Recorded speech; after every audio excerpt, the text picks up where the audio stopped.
آپ کو تمام جہانوں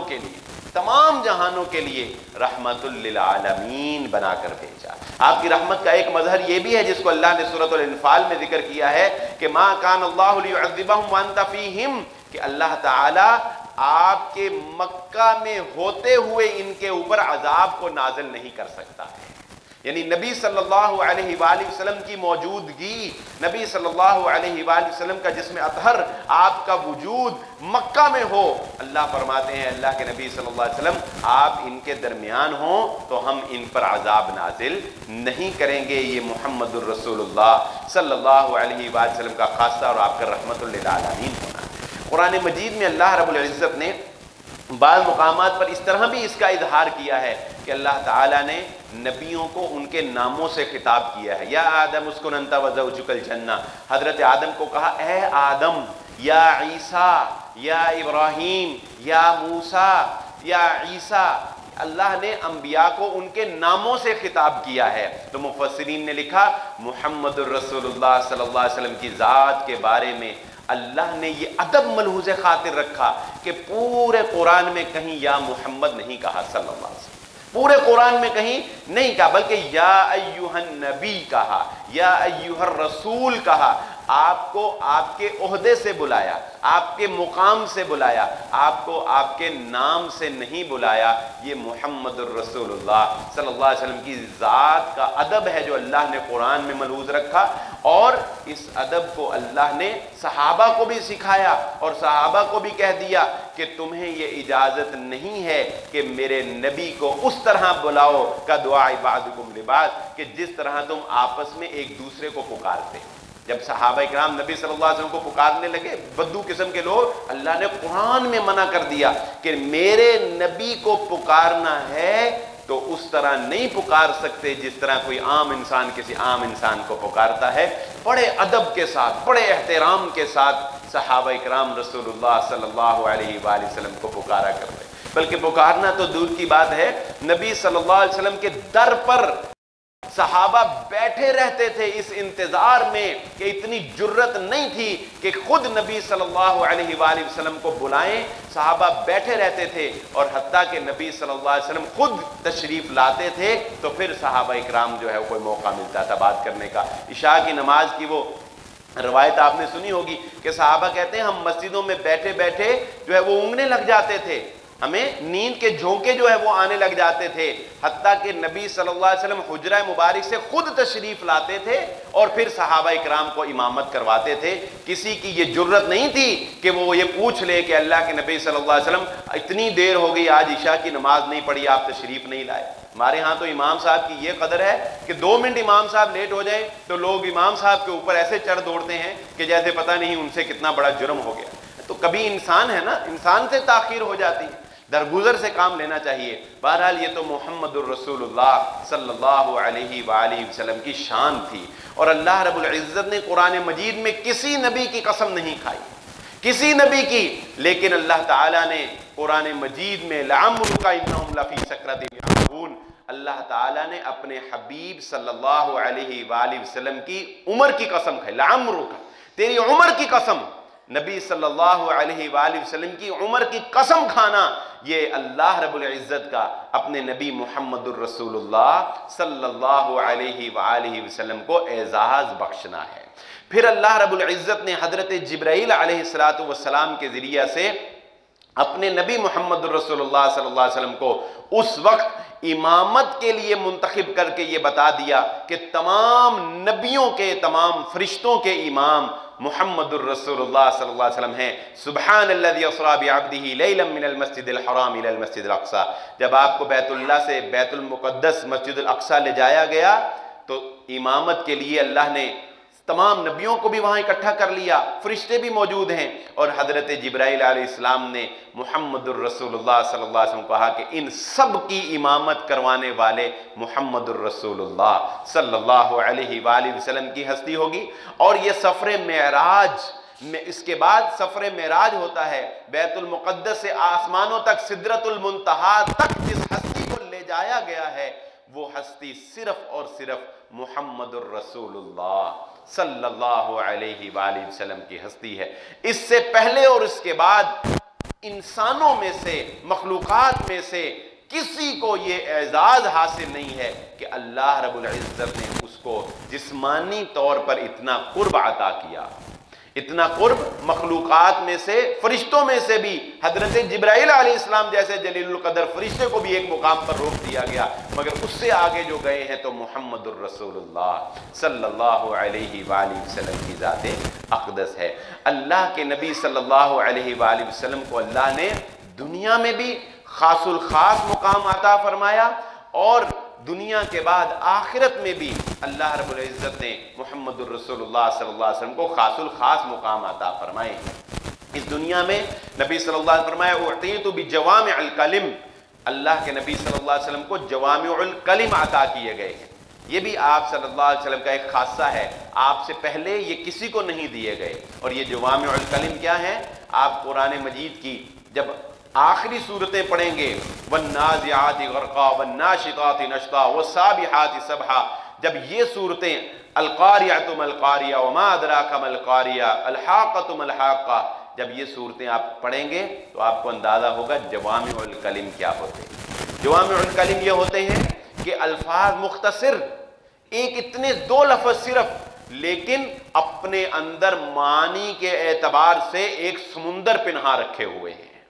الفاظ تھوڑے اور معنی اور مفہوم بہت وسیع، یہ اللہ کے نبی صلی اللہ علیہ وسلم کو جوامع الکلم عطا کیے گئے۔ پھر آپ نے فرمایا نصرت بالرعب، میری مدد کی گئی ہے، اللہ نے میری مدد کی ہے۔ یہ نبی صلی اللہ علیہ وسلم کا خاصہ تھا، کس کے ساتھ؟ دشمن کے لشکر پر روب کے ساتھ، دشمن کے لشکر پر روب کے ساتھ۔ اور یہ خاصہ کیا تھا کہ مسلمانوں کا لشکر دشمن کے لشکر سے ایک مہینے کی مسافت پر ہوتا تھا، تو مسلمانوں کے لشکر کی وجہ سے کافروں کے دل دہل جایا کرتے تھے، کافروں کے دلوں کے اندر خوف طاری ہو جایا کرتا تھا۔ یہ نبی صلی اللہ علیہ وسلم فرمایا نصرت بالرعب، کافروں کے دلوں میں اللہ نے جو میرا رعب ڈال دیا ہے، اس کے ذریعے اللہ رب العزت نے میری مدد فرمائی ہے۔ اور نبی صلی اللہ علیہ وآلہ وسلم کا یہ خاصہ بھی تھا کہ آپ کے لیے اللہ رب العزت نے مال غنیمت کو حلال قرار دیا تھا۔ آپ کے زکوٰۃ امراء سے لے کر فقراء میں تقسیم کی جاتی تھی، اس سے پہلی امتوں کے اندر یہ اعزاز بھی نہیں تھا۔ پہلے سارا مال غنیمت یا صدقہ جس نے کرنا ہوتا تھا ایک میدان میں رکھ دیتے تھے، آسمان سے آگ آتی تھی اور اسے ختم کر دیتی تھی، مگر نبی صلی اللہ علیہ وسلم کی آپ صلی اللہ علیہ وسلم کا یہ اعزاز تھا کہ مال غنیمت ملا، وہ فوجیوں کے اندر تقسیم ہوا، وہ رعایا کے اندر تقسیم ہوا، وہ بیت المال میں گیا۔ زکوٰۃ کا معاملہ آیا، امیروں سے لی، غریبوں میں تقسیم کی۔ صدقے کا معاملہ آیا، مالداروں سے لیا، غریبوں میں تقسیم کیا۔ یہ محمد الرسول اللہ صلی اللہ علیہ وآلہ وسلم کے خواص ہیں جو آپ کو عطا کیے گئے، آپ سے پہلے امتوں کو عطا نہیں کیے۔ اللہ کے نبی صلی اللہ علیہ وآلہ وسلم کا یہ خاصہ بھی ہے کہ وہ قیامت کا روز جس دن انسان کوئی سہارا ڈھونڈ رہا ہوگا، کوئی چھاؤں ڈھونڈ رہا ہوگا، جس دن انسان کوئی سفارشی ڈھونڈ رہا ہوگا، اس دن مقام محمود فتحجد بہ نافلۃ لک عسیٰ ان یبعثک ربک مقاما محمودا، اس دن مقام محمود جسے ہم شفاعت کا مقام کہہ سکتے ہیں، وہ کس کو دیا جائے گا؟ محمد الرسول اللہ صلی اللہ علیہ وآلہ وسلم۔ تمام انسان نبیوں کے پاس جائیں گے، آدم علیہ السلام سے شروع ہوں گے، وہ لمبی حدیث ہے، بلا آخر اللہ رب العزت، کیونکہ اللہ کے سامنے اس دن کوئی اللہ کی اجازت کے بغیر اپنی پلک بھی نہیں اٹھا سکے گا۔ اللہ جس کو اجازت دے گا وہی اللہ کے سامنے سفارش کرے گا۔ شفاعت ہوگی، یاد رکھیں ہم شفاعت کے منکر نہیں ہیں، کوئی یہ نہ سمجھے کہ ہم کہتے ہیں شفاعت ہوگی نہیں، سفارش ہوگی نہیں۔ شفاعت ہوگی، سفارش ہوگی، لیکن شفاعت وہی کرے گا جس کو اللہ اجازت دے گا، اور اسی کے لیے کی جا سکے گی جس کے لیے اللہ اجازت دے گا، جس کے لیے اللہ اجازت دے گا اسی کی، اور جس کو اللہ اجازت دے گا وہی کرے گا۔ اور وہ اجازت کس کو ملے گی؟ محمد الرسول اللہ صلی اللہ علیہ وسلم کو اللہ تعالی ہم سب کو آپ صلی اللہ علیہ وسلم کی شفاعت سے بہرہ مند فرما دے۔ اللہ کے نبی صلی اللہ علیہ وسلم نے ایک حدیث میں اس خاصے کا اس طرح بھی ذکر کیا کہ آپ صلی اللہ علیہ وسلم نے فرمایا ہر نبی کو اللہ نے ایک دعا ایسی عطا کی ہے کہ جس کے بارے میں اللہ نے یہ کہا ہے کہ جب یہ دعا مانگو گے تو میں پوری کر دوں گا۔ ہر نبی کو کہا ہے کہ ایک دعا تمہاری پوری زندگی میں ہے، جب تم کہو گے نا کہ یا اللہ میری یہ وہ دعا ہے جو تو نے اعزازی دعا رکھی ہے، جس کو تو نے لازماً قبول کرنا ہے، تو بس میں یہ اپنی وہ دعا مانگنے لگا ہوں، میری یہ دعا قبول کر لیں۔ تو نبی صلی اللہ علیہ وسلم نے فرمایا ہر نبی نے اپنی دعا اپنی زندگی میں مانگ لی، میں نے اپنی دعا اپنی امت کے لیے آخرت میں محفوظ کر لی ہے۔ یہ اللہ کے نبی صلی اللہ علیہ وسلم کا خاصہ ہے۔ اور پھر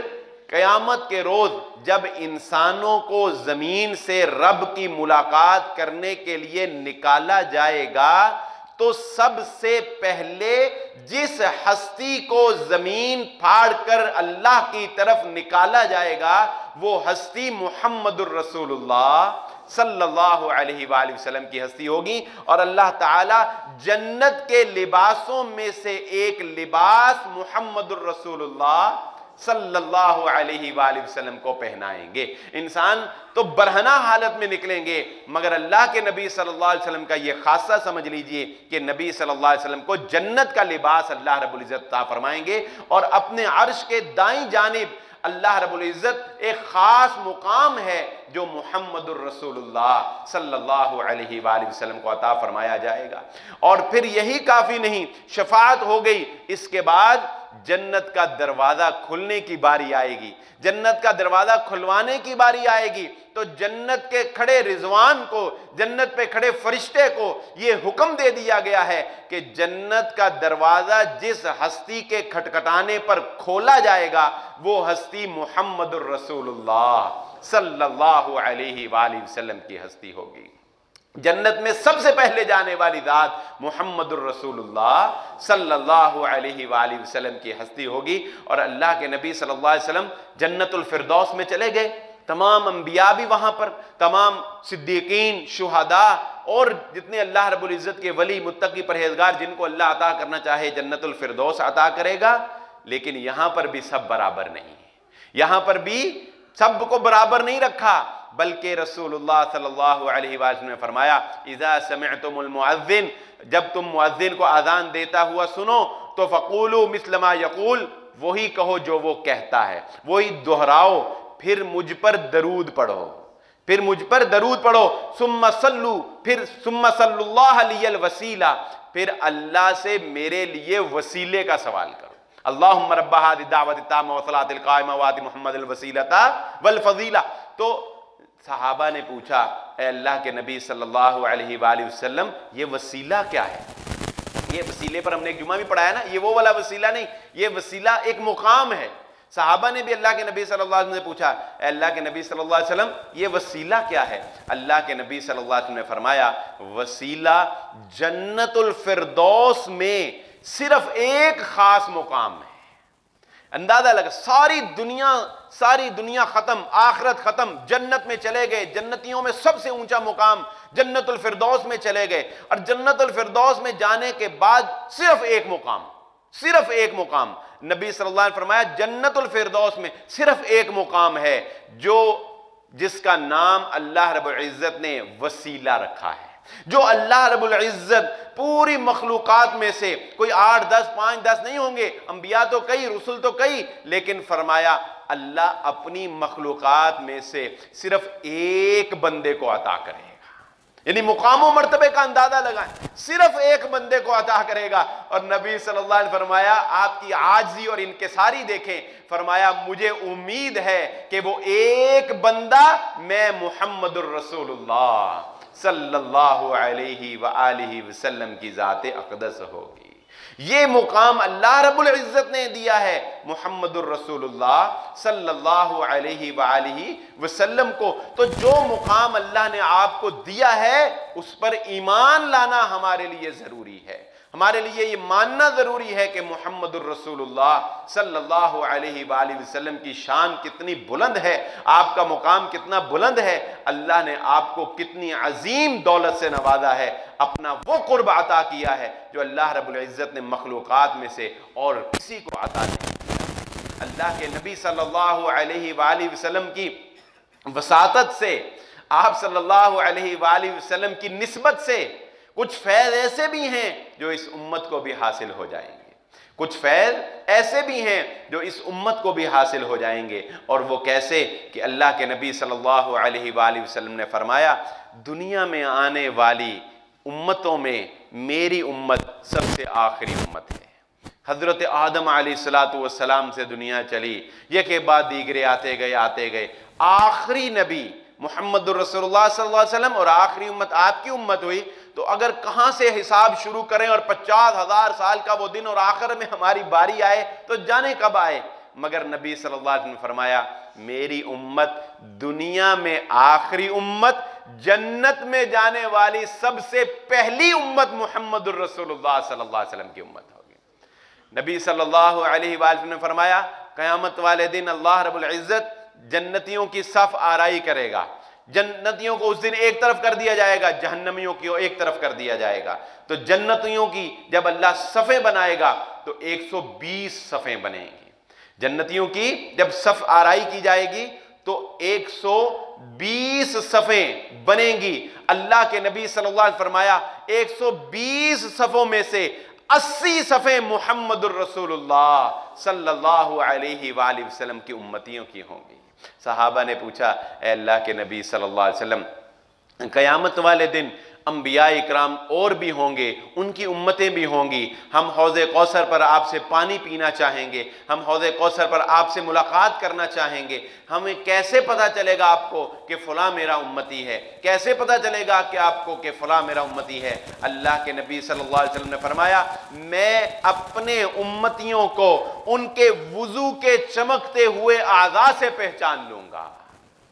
یعنی اس دن قیامت کے روز جب مخلوق کا ایک جمع غفیر ہوگا، جب گمسان کا رن ہوگا، جب انسان کو اپنی ہوش نہیں ہوگی، اس دن بھی پتہ چل رہا ہوگا کہ یہ محمد عربی صلی اللہ علیہ وسلم کا امتی جا رہا ہے، کیونکہ یہ نمازی تھا، یہ باوضو رہا کرتا تھا، یہ 5 وقت وضو کیا کرتا تھا، دیکھو اس کا ماتھا چمک رہا ہے، دیکھو اس کے ہاتھ چمک رہے ہیں، دیکھو اس کے پاؤں چمک رہے ہیں، پتہ لگ رہا ہے کہ یہ محمد الرسول اللہ صلی اللہ علیہ وآلہ وسلم کا امتی جا رہا ہے۔ یہ وہ خواص ہیں، یہ وہ خاص الخاص مقام ہیں جو اللہ رب العزت نے محمد الرسول اللہ صلی اللہ علیہ وآلہ وسلم کو بھی عطا فرمائے ہیں، اور نبی صلی اللہ علیہ وآلہ وسلم کی نسبت سے اللہ رب العزت نے نبی صلی اللہ علیہ وآلہ وسلم کی امت کو بھی عطا فرمائے۔ اور ادب اور احترام کا تو اتنا خیال رکھا اللہ رب العزت نے کہ نبی صلی اللہ علیہ وآلہ وسلم کی